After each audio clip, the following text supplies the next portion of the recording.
Rosa Koire, and I'm from the United States, California. And my topic, what I speak about, is one of the most vitally important issues of our age, and that is United Nations Agenda 21, Sustainable Development. And as I'll be talking about tomorrow, it is the inventory and control plan. Inventory and control of all land, all water, all minerals, all plants, all animals, all construction, all means of production, all food, all energy, all information, and all human beings in the world. And this is a plan that was agreed to by 179 nations back in 1992. It's a United Nations plan. It's called the Agenda for the 21st Century. And so many of us around the world think that, sustainable development, it just sounds so great. Isn't it about recycling and creative reuse and creating energy and food resources for everyone? And the answer is no, it really is not.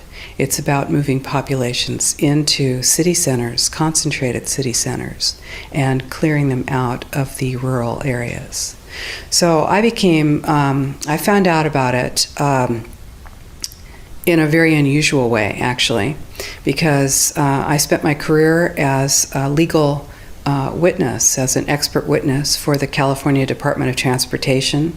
I'm an expert in land use and land valuation, and my specialty is in eminent domain valuation. So of course, I was valuing property for the government so that the government could acquire that property for road projects.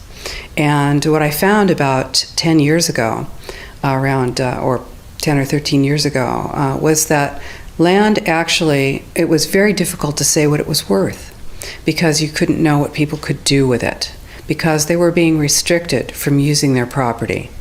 And as I explored that and found that it wasn't just in the San Francisco Bay Area where I was working, it was in fact all across the nation and the world, I looked behind that and I found United Nations Agenda 21, Sustainable Development.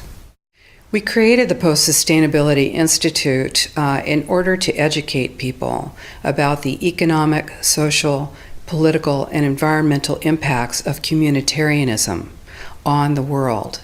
And communitarianism is that concept, that social and political construct that says that the individual's rights should be balanced against the rights of the community.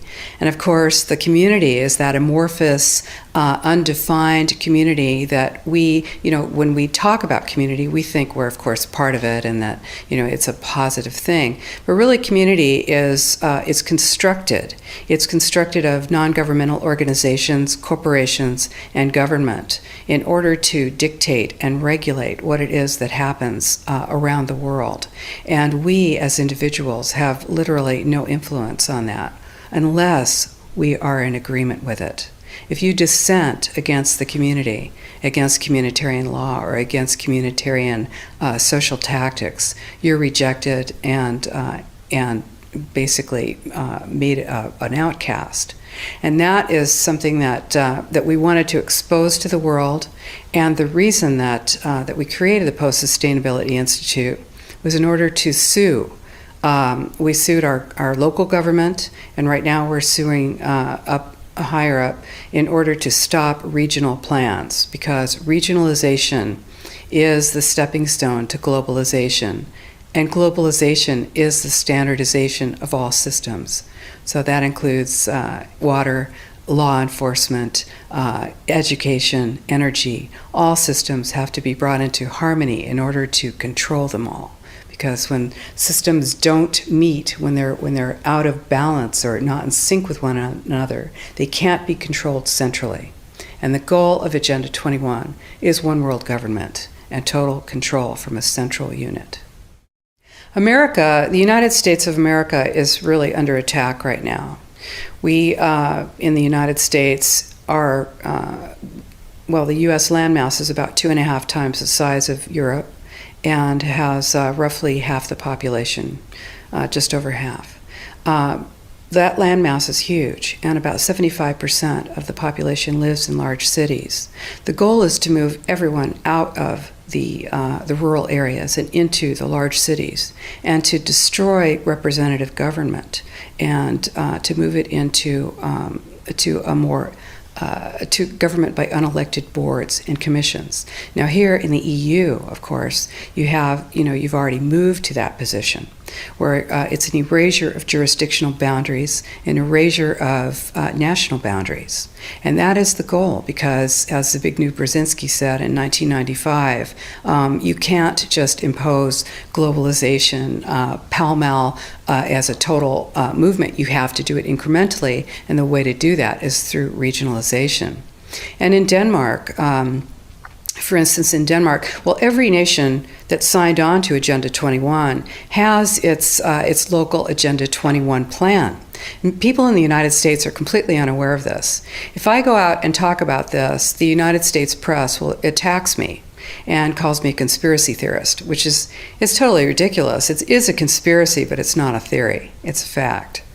Here in Europe, it's openly spoken about, local Agenda 21, and of course here in Denmark, the Aalborg principles, 1994, and then Aalborg plus 10, 2004, was the European Roundtable for local Agenda 21, was held here, and the principles are public-private partnerships, which is fascism.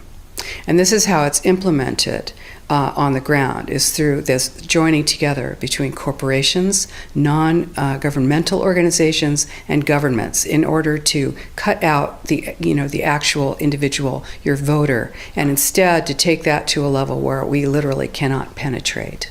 And this is the goal. So this is already far progressed in Europe.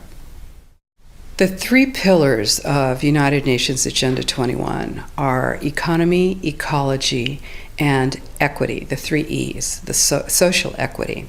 And everyone sort of thinks that they know what that means, the idea of social equity. It must mean that, well, everyone's going to have access to clean water and clean air, and no one's property is going to be used as a dumping ground because they are at a poverty level. But really what social equity is about impoverishing huge portions of the population and bringing down the developed nations.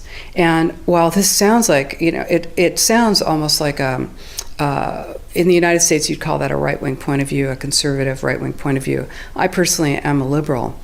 The idea that that's something this drastic, this radical would be happening worldwide without people knowing it. All you have to do is look at austerity measures, restrictions on transfers of wealth, additional restrictions on land use, ability, to produce, to use your energy, your water, your industry. All of this is happening in developed nations. So when you have your infrastructure attacked like that, it's going to have a tremendous impact on your ability to prosper, as well as the idea that everything that we're looking at now is destined to collapse our economies. Because the idea, this is a corporatocracy. It's a totalitarian state being developed right now all over the world. And what major corporations want in this fascist development is to be able to have full movement of workers without borders or boundaries, to be able to move their goods through without regulations, and to reduce wages. And so this is the goal. So this is what you find with social equity. That's code for social equity for this movement and reduction of the population. So, and of course, economy and ecology is about bringing into balance economy. These are the three circles: economy, ecology, and social equity. And where they meet in the center is balance. But really that balance is a communitarian balance. So it's not balance of well-being of the people. What it is it's a balance for corporations so that they can exploit and control and have populations in an area, in tightly packed, dense areas, so that they can be surveilled and managed.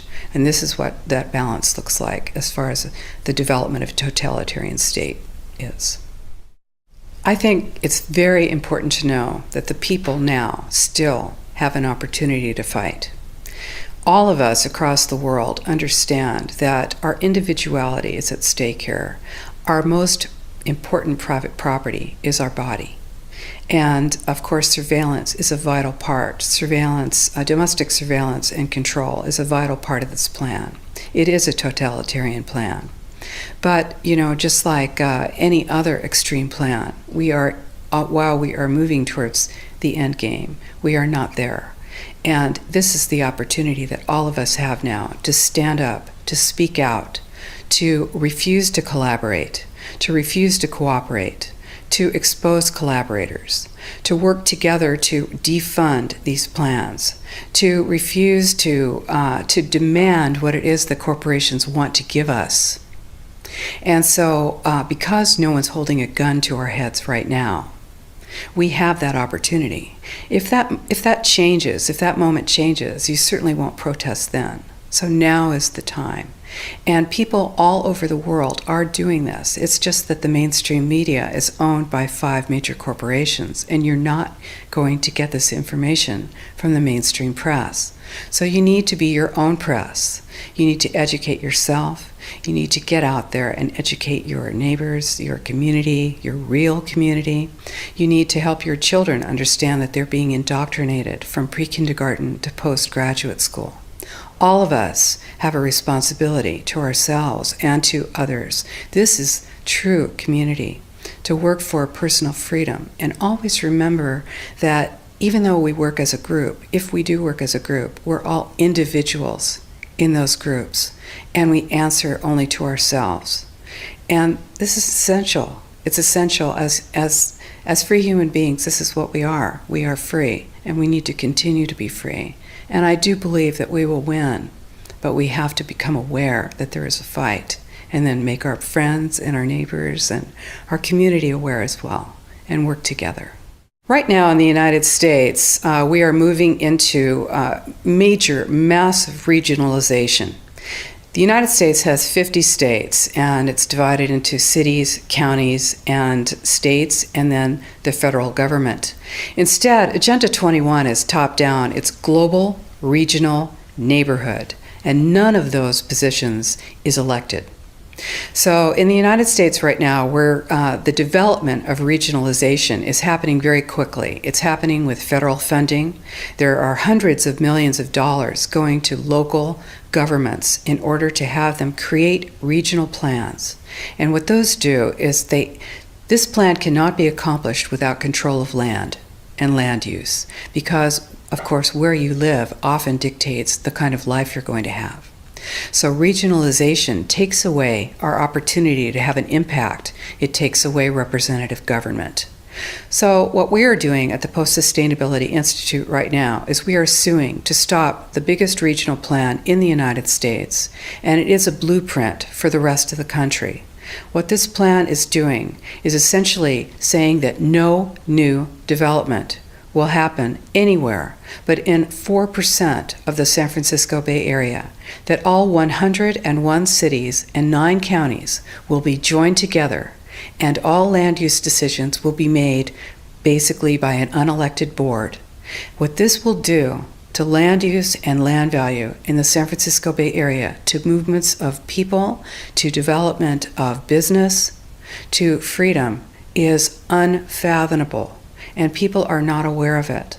The only thing that is standing between that and full passage is our lawsuit. Now, what this truly means is if you tell people that they have to build only smart growth, high-density development in an urban center right on a train line, or the train doesn't have to be there, it's the proposed idea of a train line, and then no development, no buildings, no residential, no commercial can happen outside of that very, very concentrated area. Then what do you have? You have a concentration camp of the future. This is exactly what it looks like. And you see, it's very much more subtle and much more sophisticated than it was when the Nazis were doing it. You are not going to get thrown on a train car. You will just have your roads out in the rural areas pulverized and turned to gravel. You'll have your family well monitored. You will have your energy restricted. You will have your school service cut, your sheriff's service cut. You will find that you are not able to get your goods to market, and then you have to move into the city. And then you will move into this high-density development that is subsidized with our property tax dollars. And pretty soon you will have the Wildlands Project, which is predicated on moving people out of the rural areas. And this is how it happens. So, people say, well, hey, nobody's getting me off my land. Well, it's very easy. No one's going to come to your door with a gun, but they will move you off your land, and you will be in the cities. And those cities will be full capability of surveillance, monitoring, and control. These buildings, these high-density buildings, are being built with a concept of eyes on the street. You become basically a deputized police adjunct. Your job is to watch the street. Your job is to watch your neighbor. The war on terror is a war on you. And we all know this. We feel it. This is why we need to stop it. So this is our plan, is to use the courts at this point and stop this plan. And we're working on it.